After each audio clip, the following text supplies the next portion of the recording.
नमस्कार दोस्तों, स्वागत है आपका जेवीबी क्लासेस के ऑनलाइन प्लेटफॉर्म पर।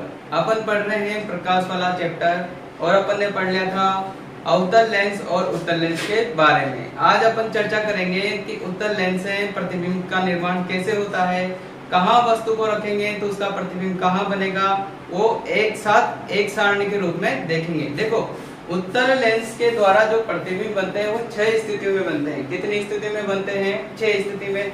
क्योंकि अपन सब जानते हैं कि उत्तल लेंस कैसे का होता है, बीच में से मोटा और किनारों से पतला। और लेंसों में क्या होते हैं, देखो कुछ फिक्स पॉइंट होते हैं। यहाँ बीच में होता है O, जिसे प्रकाशिक बिंदु बोला जाता है। इधर F2 to F2, इधर होते हैं F1 to F1। ये सब किसके हैं? देखो F2 और F1 जो होते हैं वो फोकस बिंदु होते हैं। क्या होते हैं? फोकस बिंदु। तो जहां भी F2 आ जाए या F1 आ जाए तो क्या है? फोकस बिंदु है यहाँ के, ठीक है ना। तो इसमें कंफ्यूज होने का काम नहीं है। जहां भी कंफ्यूज हो आप पूछ सकते हो, वैसे मैं बता दूंगा, पूछने की नौबत नहीं आएगी। देखो, जहां F2 है, जहां F1 है, वो क्या है? लेंस के फोकस बिंदु है। और इसके दुगनी दूरी पर क्या है? 2F2 है। जैसे आगे 2 लग रहा है यानी कि ये F2 का दुगना है। इधर भी 2F1 है तो ये F1 का क्या है? दुगुना है, ठीक है। तो 6 स्थितियों पर विचार करते हैं। सबसे पहली स्थिति आती है जब प्रतिबिंब या वस्तु जब बिंब या वस्तु कहां पर हो? अनंत पर हो। देखो, उत्तल लेंस में जब अनंत पर कोई वस्तु होगी तो मुख्य अक्ष के समांतर किरणें आएंगी। जैसे कि किसमें आती थी? दर्पण में आती थी। तो इसमें भी क्या होगी? मुख्य अक्ष के समांतर किरणें आएंगी। और अपन ने नियम नंबर 1 क्या पढ़ा था कि जब मुख्य अक्ष के समांतर किरणें आती है तो लेंस से अपवर्तन के पश्चात कहां मिलती है? फोकस बिंदु पर। तो उत्तल लेंस फोकस बिंदु पर इनको अभिसारित करेगा। तो इसका मतलब दोनों किरणें कहां टकरा रही है? F पर, यानी कि फोकस बिंदु पर, ठीक है। तो प्रतिबिंब कहां बनेगा? फोकस बिंदु पर बनेगा। किरणें कहां से आ रही थी? अनंत से, यानी कि वस्तु कहां रखी थी? अनंत पर। वस्तु का प्रतिबिंब कहां बनेगा? फोकस बिंदु पर। और कैसा बनेगा? अब चूंकि एक बिंदु पर मिल रही है तो उसका आकार कैसा होगा? एकदम बिंदुवत आकार का होगा। जो प्रतिबिंब बनेगा वो एकदम पॉइंट के जैसा होगा, बिंदु के जैसा होगा, यानी कि बिंदुवत आकार होगा उसका। साथ में अब अपन ने पढ़ा है कि उत्तल लेंस जो होता है वो किस प्रकार के प्रतिबिंब बनाता है? वास्तविक। और जो वास्तविक होते हैं वो कैसे बनते हैं? उल्टे, ठीक है। तो इसका किरण आरेख ये है। उत्तल लेंस में से किरणें आ रही है कहां से? अनंत से। ये इनको कहां विसारित कर रहा है? फोकस बिंदु पर। इसका मतलब जो प्रतिबिंब है वो यहाँ पर इस बिंदु पर बन रहा है, ठीक है। तो ये थी अपनी स्थिति नंबर 1। अब आती है स्थिति नंबर 2। अब वस्तु को थोड़ा सा आगे खिसकाते हैं। आगे का मतलब है अनंत से उठाकर थोड़ा सा आगे लाते हैं, यानी कि अनंत और 2F1 और अनंत के बीच में कहीं भी वस्तु को रखते हैं, ठीक है। जब इस स्थिति पर वस्तु को रखते हैं तो देखो, एक किरण समांतर गई तो वो तो अपवर्तन के पश्चात कहाँ जाएगी? फोकस बिंदु पर जाएगी। कहाँ जाएगी? फोकस बिंदु पर जाएगी। दूसरी किरण F1 से गुजरेगी, यानी फोकस बिंदु से गुजरेगी। याद करो रूल नंबर 2। क्या होता है रूल नंबर 2? जब किरण मुख्य फोकस या फोकस बिंदु से गुजरती है तो लेंस से अपवर्तन के पश्चात वो मुख्य अक्ष के समांतर हो जाती है। देखो, ये वाली जो किरण है ये फोकस बिंदु से गुजर रही है, अपवर्तन के पश्चात मुख्य अक्ष के समांतर हो गई। अब ये दोनों किरणें जहां काटेगी वहीं क्या बन जाएगा? प्रतिबिंब बन जाएगी। प्रतिबिंब बन जाएगा। देखो, ये प्रतिबिंब यहाँ बन रहा, उल्टा बन रहा है, वस्तु से कैसा है? छोटा है।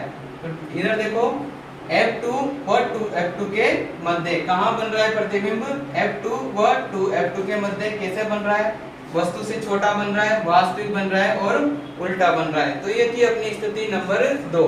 स्थिति नंबर 3 पर विचार करते हैं। अब वस्तु को थोड़ा सा और आगे खिसकाते हैं। यहाँ से थोड़ा आगे खिसकाएंगे तो कौन सी स्थिति आ जाएगी? 2F1 पर। अब अपनी वस्तु कहाँ रखी है? 2F1 पर रखी है। कहाँ रखी है? 2F1। F1 का दुगुना 2F1 होता है। तो वस्तु कहाँ रखी है? 2F1 पर। ये देखो, ये रखी, ठीक है। अब यहाँ से किरणें भेजते हैं। एक तो गई समांतर, ठीक है। लेंस से जब समांतर किरणें आती है, लेंस से अपवर्तन के पश्चात कहाँ जाती है? फोकस बिंदु पर जाती है। ये चली गई, सीधी निकल गई।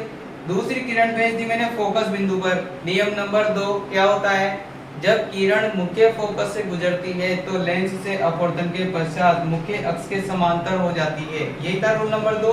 तो देखो, फोकस बिंदु से गुजर रही है, लेंस से अपवर्तन हुआ, कहाँ चली गई, मुख्य अक्ष के समांतर। अब ये किरणें कहाँ काट रही है, ये काट रही है 2f2 पर। कहाँ काट रही है, 2f2 पर। तो प्रतिबिंब भी कहाँ बनेगा, 2f2 पर। और जितनी ऊंचाई की वस्तु थी उतने ही ऊंचाई का क्या बनेगा, प्रतिबिंब। यानी कि यहाँ साइज क्या होगी, बराबर होगी। देखो स्थिति नंबर 3, वस्तु कहाँ रखी है, 2f1 पर रखी है। प्रतिबिंब कहाँ बन रहा है, 2f2 पर बन रहा है। कैसा बन रहा है, वस्तु के बराबर बन रहा है, उल्टा बन रहा है और वास्तविक बन रहा है। ठीक है, ये देख लो, आप देख सकते हो।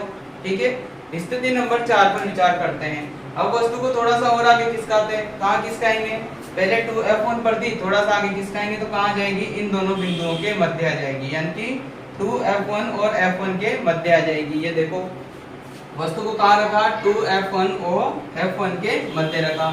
अब यहाँ प्रतिबिंब कैसे बनेगा, एक किरण तो अपन समांतर भेजते हैं। ठीक है, समांतर भेजी, कहाँ निकल गई, फोकस बिंदु पर। कैसे निकल गई, रूल नंबर 1 याद कर लो कि मुख्य अक्ष के समांतर जाने वाली किरण लेंस से अपवर्तन के पश्चात कहाँ जाती है, फोकस पर जाती है, चली गई। दूसरी किरण मैंने सीधा प्रकाशित बिंदु से भेज दी। रूल नंबर 3 क्या होता है, लेंस का प्रकाशित बिंदु वह बिंदु होता है जहां किरण अपवर्तित नहीं होती, वह सीधी की सीधी निकल जाती है। तो देखो कहां से भेजी, वस्तु से भेजी, कहां पर भेजी, प्रकाशिक बिंदु पर, तो सीधी की सीधी निकल गई। अब ये दोनों किरणें जहां काटेगी वही क्या बन जाएगा, प्रतिबिंब बन जाएगा। क्या बन जाएगा, प्रतिबिंब। अब देख सकते हो यहाँ वस्तु की हाइट और प्रतिबिंब की हाइट थोड़ा अंतर है ना, वस्तु छोटी है लेकिन प्रतिबिंब कैसा बन रहा है, बड़ा बन रहा है। कैसा बन रहा है, बड़ा। तो यहाँ प्रतिबिंब कैसा बनेगा, बड़ा। तो देखो वस्तु कहाँ रखी है, 2f1 व f1 के मध्य रखी है। प्रतिबिंब कहाँ बन रहा है, 2f2 व अनंत के मध्य बन रहा है। 2f2, ये 2f2 और अनंत उधर बहुत दूर आता है, तो इन दोनों के मध्य क्या बन रहा है, प्रतिबिंब बन रहा है। कैसा बन रहा है, वस्तु से बड़ा है, वास्तविक है और उल्टा है।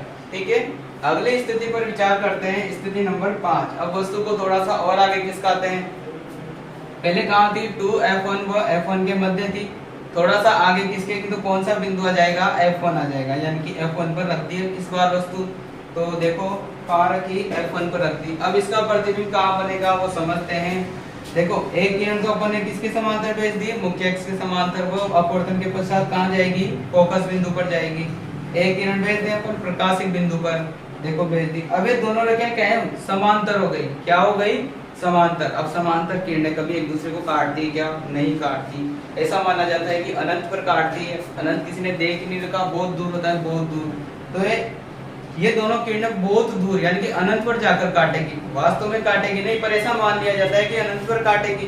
तो जहाँ काटती है वही क्या बनता है, प्रतिबिंब बनता है।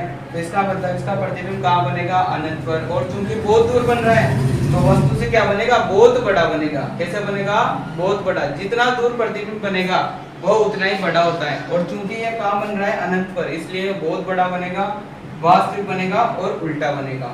ये इसका चित्र हो जाएगा। ठीक है, अब वस्तु को थोड़ा सा और आगे खिसकाते हैं। यहाँ होता है बिंदु O, यहाँ होता है F1। तो F1 से आगे जाएगी तो किसके मध्य आ जाएगी, इन दोनों बिंदुओं के मध्य। तो छठी स्थिति पर विचार करते हैं। स्थिति 6, कहाँ रखी वस्तु, F1 व O के मध्य रखी है। कहाँ रखी है, F1 व O के मध्य। ये देखो F1 ये रहा, O यहाँ पर है, इन दोनों के मध्य वस्तु रखी है, किरणें जा रही है। ठीक है, अब देखो एक समांतर किरण गई, वो कहाँ निकल गई, फोकस बिंदु पर निकल गई। दूसरी किरण अपन ने प्रकाशिक बिंदु O से भेज दी। ठीक है, अब चूंकि ये समांतर भी नहीं है, ये दूर दूर जा रही है नीचे। देखो ये इधर दूर जा रही है, ये इधर दूर जा रही है, ये आगे जाके काटेगी क्या, नहीं काटेगी। ठीक है, जैसे ऐसे मान लो तुम, जैसे ये एक लाइन है ऐसे जा रही है और ये एक लाइन है ऐसे जा रही है। अभी दूर दूर जा रही है तो एक दूसरे को काटेगी क्या, नहीं काट सकती।